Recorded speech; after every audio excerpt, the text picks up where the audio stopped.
Synchronous motor के हम लोग पार्ट देखते हैं। पार्ट मतलब ये है आपका ऊपरी भाग, सबसे ऊपर का भाग है जिसको बोलते हैं स्टेटर। ये वाला भाग है आपका स्टेटर जो अस्थाई रहता है।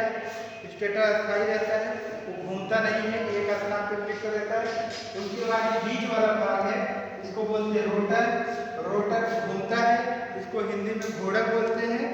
स्टेटर को स्टेटर ही बोलते हैं और रोटर को हम लोग बोलते हैं घोड़क। रोटर घूमता रहता है और उसी रोटर पर सप्लाई दी जाती है। कौन सी? डीसी सप्लाई दी जाती है। किस पे? फील्ड वाइंडिंग पर। किस पे दी जाएगी? Field winding. यानी हमारा एस है और एन चार पोल होते हैं, उसमें फील्ड वाइंडिंग यानी जो लगा है इसको फील्ड वाइंडिंग बोलते हैं। और इस पर फील्ड वाइंडिंग पर कौन सी सप्लाई दी जाती है? डीसी सप्लाई दी जाती है। जब डीसी सप्लाई देते हैं फील्ड वाइंडिंग में एक्साइटेशन होता है, एक्साइटेशन के कारण फ्लक्स बनता है, फ्लक्स के कारण मैग्नेट बनता है और मैग्नेट के कारण हमारा ये रोटर चलने लगता है। जब रोटर चलता है तो स्टेटर पर भी मैग्नेट, स्टेटर पर भी सप्लाई दिया जा रहा है, स्टेटर पर भी मैग्नेट बनता है। ठीक, तो इस पे और मिलकर हमारा जो प्रोसीजर है चलाता है। इसको सिंक्रोनस मोटर और सिंक्रोनस जनरेटर एक जैसे ही होते हैं।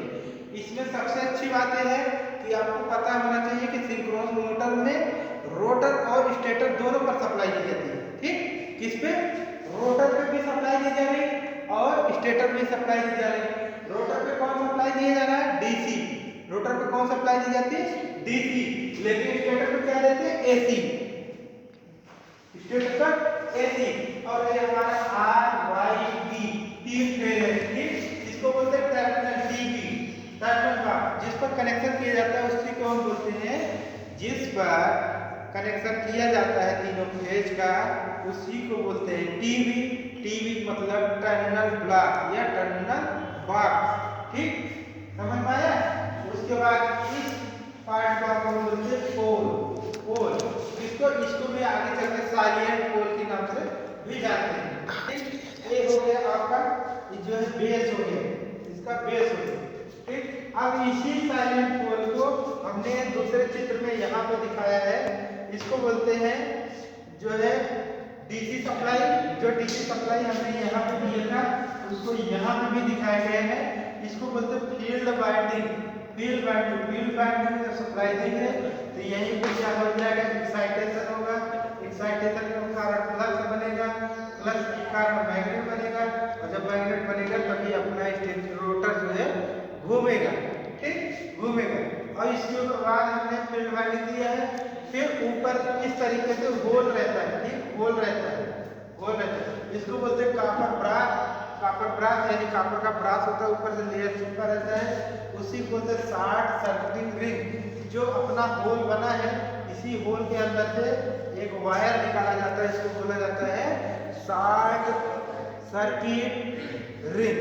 ठीक, जब शॉर्ट सर्किट रिंग बनाते हैं तभी हमारा पूरा प्रोसीजर चलता है। समझ में आया?